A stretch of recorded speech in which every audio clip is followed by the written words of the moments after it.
Properties of acids, acid की खसूसियात। तो dear student, acid की पहली खसूसियत ये होती है कि जो एसिड का टेस्ट होता है वो क्या होता है, तुर्श होता है, सोर होगा। एसिड का टेस्ट क्या होगा, सोर होगा। सेकंड चीज़, अब डियर स्टूडेंट यहाँ पर बात किया मैंने लिटमस सोल्यूशन की और मिथाइल ऑरेंज की। फॉर एग्जांपल मैं आपको एग्जांपल से समझाता हूँ। डियर स्टूडेंट्स, मैं आपको एक लिक्विड दे देता हूँ, आपको नहीं पता वो लिक्विड एसिड है या बेस है, और मैं आपको ये कहता हूँ कि आप मुझे उस लिक्विड को पता करें कि आप वो जो लिक्विड मैंने आपको दिया है वो एसिड है या फिर बेस है। अब आपने पता कैसे करना है डियर स्टूडेंट, आपने बेटा पता करने के लिए एक स्पेशल काइंड के इस्तेमाल करने हैं इंडिकेटर्स। जब भी कोई सोल्यूशन दिया जाता है ना टेस्ट वगैरह करने के लिए, तो हम क्या क्या इस्तेमाल करते हैं, हम इस्तेमाल करते हैं इंडिकेटर्स का इस्तेमाल करते हैं। अब जो इंडिकेटर्स होते हैं ना, यहाँ पर डियर स्टूडेंट्स केमिस्ट्री के अंदर यानी कि एसिड और बेस का पता लगाने के लिए हमसे मोस्टली दो तरह के इंडिकेटर्स इस्तेमाल करते हैं। उनमें से जो एक इंडिकेटर है उसका नाम है लिटमस सोल्यूशन। एक आ गया आपके पास लिटमस सोल्यूशन, और दूसरा जो इंडिकेटर है वो कौन सा आ गया, it is a methyl orange. अब आपने करना क्या है, सिंपल प्रोसीजर पहले सुन लें। मैंने आपको दिया वो कंपाउंड, आपको नहीं पता वो एसिड है या फिर बेस है, आपने पता करना है। आप क्या करेंगे, आपने के हाथ में वो कंपाउंड भी है, आपके इस हाथ में है लिटमस सोल्यूशन, सही है, इस हाथ में लिटमस सोल्यूशन, इधर क्या है वो कंपाउंड जिसका आपको पता नहीं है। आप क्या करेंगे, आप सिंपली वो जो कंपाउंड है ना, उस कंपाउंड के अंदर यहाँ से लेंगे लिटमस सोल्यूशन, लिटमस सोल्यूशन को लेके ना उसके अंदर डाल देना है। अगर लिटमस सोल्यूशन आपने सोल्यूशन के उस कंपाउंड के अंदर डाला, अगर लिटमस सोल्यूशन का जो कलर है वो रेड हो जाता है, लिटमस सोल्यूशन का बेसिक जो कलर है वो ब्लू होता है, सही है। तो अगर आपने लिटमस जो सोल्यूशन है ना, लिटमस सोल्यूशन आपके हाथ में है लेफ्ट हैंड में, आपने वो पकड़ कर किस में डाल दिया, कंपाउंड में डाल दिया, आपको पता करना है वो एसिड है या फिर बेस है। अगर तो उसका जो कंपाउंड के अंदर जिसमें आपने डाला है, अगर डियर स्टूडेंट उसका कलर क्या होता है, अगर उसका कलर होता है रेड, तो आपने फ़ौरन समझ जाना है कि जो कंपाउंड मैंने आपको दिया था वो क्या है, एसिड है। इसी तरह से अगर आपके पास है मिथाइल ऑरेंज, यानी कि इधर वो कंपाउंड आपको नहीं पता, इधर मिथाइल ऑरेंज, आपने मिथाइल ऑरेंज पकड़ कर डाला कंपाउंड में, तो अगर तो कंपाउंड का जो कलर है वो चेंज हो गया, किस में चेंज हो गया, वो चेंज हो गया डियर स्टूडेंट्स रेड के अंदर। तो आप फ़ौरन से समझ जाएंगे कि वो जो कंपाउंड है, यानी कि कंपाउंड के अंदर जाते ही जो आपके पास इंडिकेटर है जिसका नाम क्या है, मिथाइल ऑरेंज, जिसका कलर क्या हो गया, रेड हो गया, जो इस बात का सबूत है कि जो कंपाउंड है वो क्या है, एसिड है। यानी कि लिटमस सोल्यूशन और जो मिथाइल ऑरेंज है, ये अगर इनका कलर होता है रेड, तो इसका मतलब ये है कि जो कंपाउंड दिया गया है वो आपके पास क्या होगा, एसिड होगा।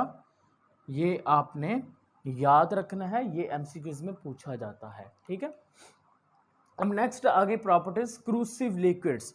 डियर स्टूडेंट्स, जो स्ट्रॉन्ग एसिड होते हैं ना, स्ट्रॉन्ग एसिड वो बहुत ज़्यादा क्रूसिव इन नेचर, क्रूसिव लिक्विड्स होते हैं। यानी कि इसका मतलब क्या हुआ, इसका मतलब ये हुआ कि अगर वो स्ट्रॉन्ग जो एसिड है वो किसी प्लांट के ऊपर गिरता है तो वो प्लांट को जला के रख देगा, बर्न कर देगा। स्किन के ऊपर गिरा ना तो स्किन सारी वो ख़त्म कर देगा, उसके सेल्स को डिस्ट्रॉय कर देगा, सही है। स्ट्रॉन्ग एसिड की बात हो रही है। तो पहला मैंने क्या कहा, एसिड का जो टेस्ट होगा वो सोर होगा। सेकंड प्रॉपर्टी ये आ गई कि अगर लिटमस सोल्यूशन या मिथाइल ऑरेंज है वो हम एसिड में डालते हैं तो उसका जो कलर अगर रेड हो जाता है, ब्लू से क्या हो जाए, रेड हो जाए, तो आपने समझ जाना है कि वो जो कंपाउंड है वो है एसिड। फिर हमें ये पता चला कि जो स्ट्रॉन्ग एसिड्स होते हैं वो प्लांट्स और एनिमल्स दोनों को डिस्ट्रॉय कर सकते हैं, because these are the corrosive liquids. Next आ गया गुड इंडिकेटर्स। अब गुड इंडिकेटर्स का मतलब क्या है डियर स्टूडेंट्स, अगर मैं किसी एसिड को लेता हूँ, एसिड को लेके पानी में मिक्स कर देता हूँ, एसिड को मैंने लिया, एसिड को लेके क्या किया, पानी में मिक्स किया। पीछे मैंने बताया था अगर हम एसिड को पानी में मिक्स करते हैं तो वो कौन सा आयन देगा, वो देगा हाइड्रोजन आयन। तो अब यहाँ पर भी कौन सी बात हो रही है, मैंने कहा एसिड लिया, एसिड को लेकर जब हम पानी में मिक्स कर देते हैं ना, तो उसके बाद अगर मैं वहाँ से इलेक्ट्रिसिटी पास करवाता हूँ तो वो इलेक्ट्रिसिटी को पास करवाएगा और बहुत ही अच्छी तरह से करवा देगा। क्यों, because these are the good conductor, वो क्या होगा, बहुत ही अच्छा कंडक्टर होगा। ये आपने याद रखना है। अब ये तीन जो है ना लास्ट वाली चीज़ें, इसको समझने में प्रॉब्लम रहती हैं। ऊपर वाले जो 5 पॉइंट हैं बहुत ही सिंपल हैं, ये मोस्टली स्टूडेंट इजीली आपको अभी याद हो चुके होंगे। यानी कि पहला पॉइंट क्या था, पहला पॉइंट था उसका जो टेस्ट होगा वो सोर होगा। दूसरा पॉइंट आ गया लिटमस सोल्यूशन या फिर मिथाइल ऑरेंज का कलर क्या हो जाएगा, रेड हो जाएगा। तीसरा आ गया आपके पास स्ट्रॉन्ग एसिड यानी कि क्रूजिव लिक्विड होंगे। और चौथा आपके पास आ गया वो अगर आप उसको पानी में डाल देते हो एसिड को, उसके बाद उसको हिलाते हो, हिलाने के बाद अगर आप करंट पास करने की कोशिश करते हो तो बहुत अच्छी तरह से पास होगा, because it is a good conductor. अब मेन जो चीज़ आपने समझने वाली है वो है react with acid, sorry metals. अगर हम एसिड को रिएक्ट करवाते हैं मेटल्स के साथ तो देन देखें क्या होने वाला है डियर स्टूडेंट। अब यहाँ पर क्या होगा, अब मेटल्स होती क्या हैं, मेटल्स ऐसे एलिमेंट हैं, मेटल्स क्या हैं, ऐसे एलिमेंट्स जो इलेक्ट्रॉन इजीली लूज कर देते हैं, उसको क्या नाम दे देंगे, these are known as a metal. यहाँ पर दो मेटल्स हैं मैग्नीशियम एंड जिंक। अगर हम मैग्नीशियम को एक एसिड के साथ में रिएक्ट करवा देता हूँ, एसिड का नाम है H2SO4, राइट। पीछे अभी मैंने बताया था H2SO4 is a mineral acid. तो अगर मैं मैग्नीशियम जो कि क्या है एक मेटल है, उस मेटल को रिएक्ट करवाता हूँ सल्फ्यूरिक एसिड के साथ, तो क्या बन जाएगा डियर स्टूडेंट्स, उसके नतीजे में बन जाएगा आपके पास मैग्नीशियम सल्फेट बन जाएगा, MgSO4 बन जाएगा, MgSO4 बन जाएगा। और साथ में देखें अब Mg तो इधर से आ गया, SO4 इधर से निकल कर इधर आ गया, पीछे क्या बचा, पीछे बच गया H2 यानी कि हाइड्रोजन गैस। यहाँ पर आपने जो चीज़ याद रखनी है वो क्या है कि जब भी एसिड मेटल के साथ रिएक्ट करता है तो कौन सी गैस रिलीज हो रही है, हाइड्रोजन गैस। ये MCQs है, कौन सी गैस रिलीज होगी, हाइड्रोजन गैस। इसी को आपने लिख लेना है, आप कहेंगे जब acid when acid reacts with metals it releases a hydrogen gas. Example magnesium magnesium react with sulphuric acid and it forms the magnesium sulphate and hydrogen is released in this reaction. Zinc is also an, zinc क्या है, zinc भी एक आपके पास एक metal है। जब मैं इसको रिएक्ट करवाता हूँ सल्फ्यूरिक एसिड के साथ H2SO4 के साथ, तो डियर स्टूडेंट इधर भी क्या होगा, ZnSO4 जिंक सल्फेट बन जाएगा और साथ में हाइड्रोजन की जो गैस होगी H2 के फॉर्म में रिलीज हो जाएगी। डियर स्टूडेंट्स आपकी जो बुक है वहाँ पर HCl का रिएक्शन करवाया गया है, MgCl के साथ किसका करवाया गया, हाइड्रोक्लोरिक एसिड का। लेकिन मैंने दोनों के साथ सिर्फ सल्फ्यूरिक एसिड का करवाया ताकि आपको समझने में और याद रखने में आसानी रहे। तो बात सेम है, ठीक है। तो आपको दो चीज़ें यहाँ पर याद रखनी है, एक तो मैग्नीशियम और जिंक वो क्या है, मेटल है, और जब वो एसिड के साथ रिएक्ट करेंगे तो गैस निकलने वाली है, वो क्या है, हाइड्रोजन गैस। दैट्स इट, बाकी आपका क्लियर हो गया। अब हमें इस बात का प्रूफ चाहिए, क्या सच में ऐसा होता है, यानी कि अगर मेटल एसिड के साथ रिएक्ट करते हैं तो क्या वाकई में हाइड्रोजन गैस निकलती है या फिर एक अंदाज़ा है ये। तो उसका जो प्रूफ है वो इधर वाली साइड पर मौजूद है, ये कुछ ऑपरेटर्स बनाया है मैंने। डियर स्टूडेंट ये आपके पास आ गया टेस्ट ट्यूब।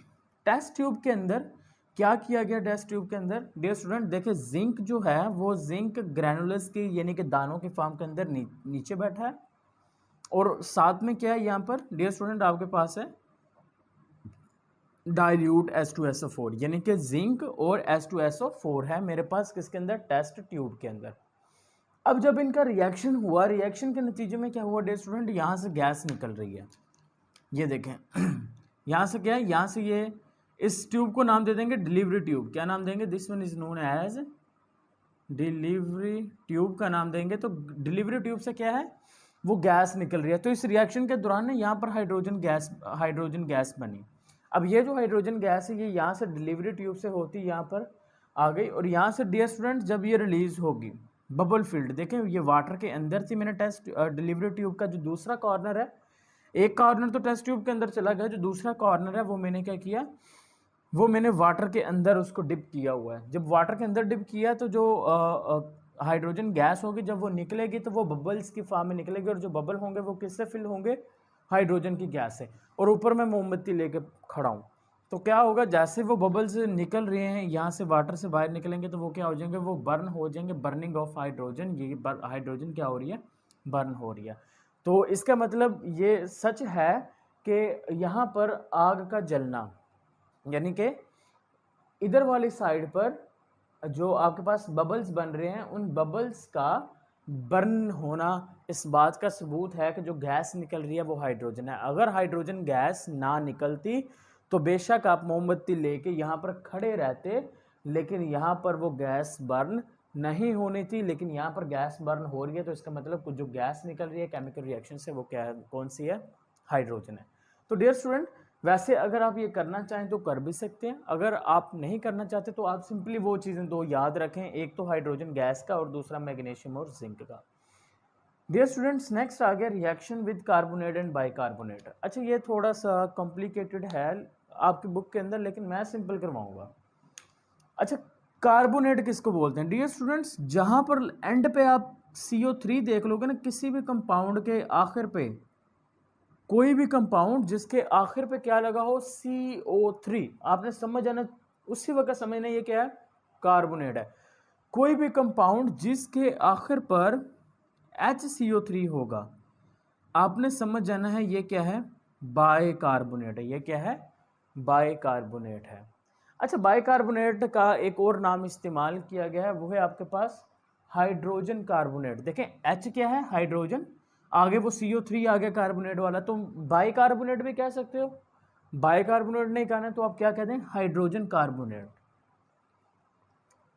किसी भी कंपाउंड के आखिर पर अगर आप CO3 देखते हो तो वो कार्बोनेट होगा, किसी भी कंपाउंड के आखिर पर अगर आप देखते हो HCO3 तो वो क्या होगा, बाइकार्बोनेट होगा। तो यहाँ पर डियर स्टूडेंट देखें, CaCO3, एंड पे CO3 आ रहा है तो इसका मतलब ये क्या है, कार्बोनेट। अब हमने क्या करना है, रिएक्शन देखना है एसिड का कार्बोनेट के साथ और बाइकार्बोनेट के साथ। तो चलिए अब हम करवा के देखते हैं जरा।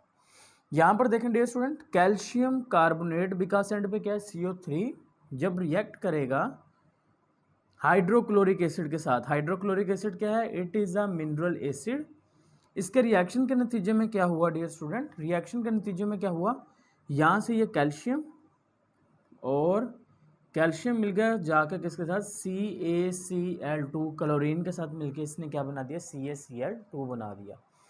साथ में क्या बन गया, साथ में डियर स्टूडेंट वाटर बनेगा, और वाटर बनने के साथ साथ यहाँ पर जो गैस रिलीज होगी वो होगी कार्बन डाइऑक्साइड।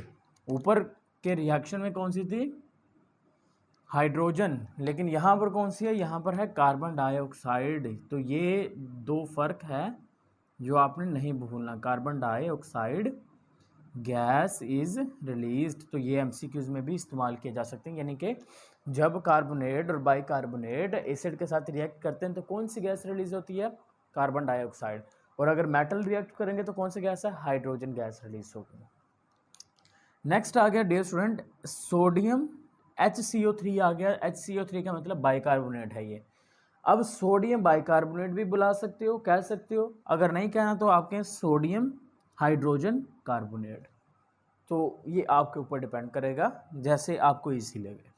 जब डियर स्टूडेंट इसको हम रिएक्ट करवाते हैं एसिटिक एसिड के साथ, CH3COOH, तो इसके नतीजे में क्या होता है डियर स्टूडेंट, इसके नतीजे में सेम जो रिएक्शन है वो कुछ इस तरह से होगा, CH3COO, यहाँ पर सिंपली क्या हुआ, जो हाइड्रोजन है ना, हाइड्रोजन निकल गया, हाइड्रोजन की जगह से यहाँ पर क्या आ जाएगा, सोडियम आ जाएगा। देखिए मैंने सिंपल वही चीज़ लिखी थी, सिर्फ और सिर्फ क्या किया, ये देखें, ये सारे के सारा वही है, इधर देखें ये सारे के सारा वही है, हाइड्रोजन निकाल के हाइड्रोजन की जगह पे मैं क्या लिख दिया, सिर्फ और सिर्फ मैंने सोडियम लिख दिया इधर, बाकी सेम है। तो अब हम ये क्या बन गया, it is a sodium estate. ये क्या बन गया, सोडियम एस्टेट। आपने नाम भी इसको याद रखने हैं, सोडियम एसीटेट।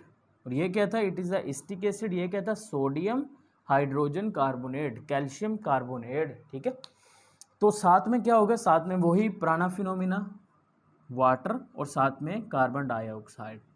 अब डियर स्टूडेंट, अगर आपको प्रूफ चाहिए क्या वाकई में ही इस रिएक्शन में कार्बन डाइऑक्साइड रिलीज होती है या नहीं होती, तो वो हमें कैसे मिलेगा, वो हमें मिलेगा, ये नीचे वाला कुछ ऑपरेटर सेट किया है, इसको समझने के बाद हमें इस बात का प्रूफ मिल जाएगा कि सच में यहाँ पर कार्बन डाइऑक्साइड रिलीज होती है। अब कैसे होती है देखिए ज़रा dear student, this one is the test tube. अब टेस्ट ट्यूब के अंदर क्या है, टेस्ट ट्यूब के अंदर डियर स्टूडेंट हमारे पास है कैल्शियम कार्बोनेट और साथ में हाइड्रोक्लोरिक एसिड है, यानी कि इसके अंदर क्या मैंने डाला हुआ है, कैल्शियम कार्बोनेट है और साथ में क्या है, हाइड्रोक्लोरिक एसिड है। अब हुआ कुछ यूं कि जब इनके दरमियान में रिएक्शन हुआ ना, रिएक्शन के नतीजे में एक गैस बनी, वो गैस बन के ना इस ट्यूब के ज़रिए से, डिलीवरी ट्यूब के ज़रिए से ना अगेन इधर वाली साइड पर आ गई। अब इसका जो दूसरा एंड था ना, वो दूसरा जो एंड है वो क्या है, वो डिप हुआ है वाटर के, वाटर नहीं है यहाँ पर, क्या है यहाँ पर है हमारे पास कैल्शियम ऑक्साइड, या फिर मैं इसको क्या कह दूंगा, लाइम वाटर का नाम दे देंगे। क्या नाम दे दिया, लाइम वाटर के अंदर क्या है, डिप है। ऊपर था वाटर, वाटर से बबल निकल रहे थे, लेकिन यहाँ पर क्या है, यहाँ पर डिलीवरी ट्यूब की एक साइड तो टेस्ट ट्यूब में है, दूसरी साइड लाइम वाटर के अंदर है। तो जैसे ही वो gas dear student lime water में आती है, वो लाइम वाटर का जो कलर है ना उसको चेंज कर देगी। कलर उसने क्या कर दिया, कलर चेंज करके उसको कलर को कर दिया चेंज इनटू द मिल्की। किसके अंदर चेंज कर दिया, मिल्की कलर में चेंज कर दिया। अब कलर का चेंज होना मिल्की कलर के अंदर, अगर सपोज डैट अगर कोई भी गैस, अगर कोई और गैस होती है कार्बन डाइऑक्साइड के अलावा कोई और गैस यहाँ पर आ रही होती लाइम वाटर के अंदर, तो लाइम वाटर का जो कलर है वो चेंज नहीं होता। अब लाइम वाटर का कलर चेंज होना इस बात का सबूत है कि इस रिएक्शन में जो टेस्ट ट्यूब में हो रहा है वहाँ पर सच में जो गैस बन रही है वो कौन सी बन रही है, कार्बन डाइऑक्साइड ही बन रही है। बिकॉज कार्बन डाइऑक्साइड जब लाइम वाटर के साथ रिएक्ट करती है देन उसी वक्त ही जो लाइम वाटर है उसका कलर मिल्की में चेंज हो जाएगा, अदरवाइज चेंज नहीं होता। नेक्स्ट आ गया डियर स्टूडेंट एक लास्ट वन, वो है आपके पास रिएक्शन विद बेसिस, यानी कि जब एसिड बेस के साथ रिएक्ट करते हैं तो क्या बनता है। डियर स्टूडेंट्स हम इस रिएक्शन को नाम देते हैं न्यूट्रलाइजेशन रिएक्शन, न्यूट्रलाइजेशन रिएक्शन भी बोलते हैं, इसको आपने याद रखना है, ये बहुत इंपॉर्टेंट शॉर्ट क्वेश्चन है। अब न्यूट्रलाइजेशन रिएक्शन में क्या होता है कि जब एसिड बेस के साथ रिएक्ट करता है तो हमेशा साल्ट बनेगा, हमेशा क्या बनेगा, साल्ट ही बनेगा। यहाँ के मैं एक बना देता हूँ आपके पास, HCl क्या है, इट इज़ एन एसिड। जब ये रिएक्ट करेगा बेस के साथ सोडियम हाइड्रो ऑक्साइड के साथ तो ये क्या बना देगा, ये बना देगा NaCl, साल्ट बन जाएगा। NaCl क्या बन गया, साल्ट बन गया। और साथ में न्यूट्रलाइजेशन एक ऐसा रिएक्शन होता है, the reaction in which salt is formed and water is released, उस रिएक्शन को क्या नाम दे देंगे, न्यूट्रलाइजेशन रिएक्शन का नाम दे देंगे। तो dear students this is the whole explanation of the properties of the acid. If you have any sort of question related to this topic and the previous topic you can ask in the comment box.